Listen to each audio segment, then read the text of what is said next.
स्वामी समर्थांना कोणते पदार्थ आवडायचे तुम्हाला माहिती आहे का? किंवा ते पदार्थ त्यांना का आवडायचे हे तुम्हाला माहिती आहे का? नसेल माहीत तर व्हिडिओ शेवटपर्यंत पहा, जाणून घेऊया. स्वामींना गोड नैवेद्य दाखवला जातो, मात्र तुम्हाला हे माहीत आहे का की स्वामींना सर्वात जास्त पुरणपोळी आवडते. त्यामुळे स्वामींचे पारायण असले की त्यांच्या उद्यापनाला अनेक जण पुरणपोळीचा नैवेद्य दाखवतात. त्यामुळे तुम्हीसुद्धा स्वामींना साजूक तुपाची धार सोडलेली खुसखुशीत पुरणपोळी बनवून त्यांना नैवेद्य दाखवू शकता. स्वामींना बेसनाचे लाडू प्रचंड आवडायचे. त्यांना त्यांच्या प्रसादामध्ये बेसन लाडू हे आवर्जून असावेत.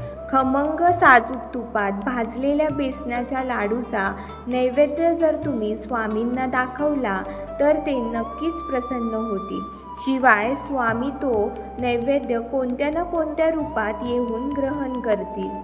कांदा भजी नाव ऐकले तरी तोंडाला पाणी सुटतं, बरोबर ना? जसे कांदा भजी अनेकांना आवडतात तसेच ते आपल्या स्वामींना देखील आवडतात. गोडाचा नैवेद्य दाखवण्याशिवाय जर तुम्हाला स्वामींसाठी काही वेगळं बनवायचं असेल तर तुम्ही त्यांना मस्तपैकी गरमागरम कांदा भजी बनवून खाऊ घेऊ शकता. स्वामींना आवडणारी अजून एक गोष्ट म्हणजे बासुंदी पुरी. आपण घरात सणावाराला बासुंदी पुरी बनवतो, त्याचप्रमाणे तुम्ही देखील स्वामींना प्रसन्न करण्यासाठी घरी पुरी आणि बासुंदी बनवून त्यांना त्याचा नैवेद्य दाखवू शकता.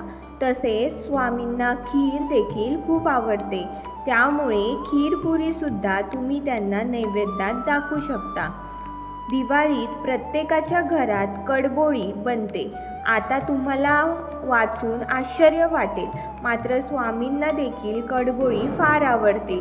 स्वामींना त्यांचे भक्त कडबोळी आणून द्यायचे, त्यावेळी स्वामी तो नैवेद्य आनंदाने खायचे.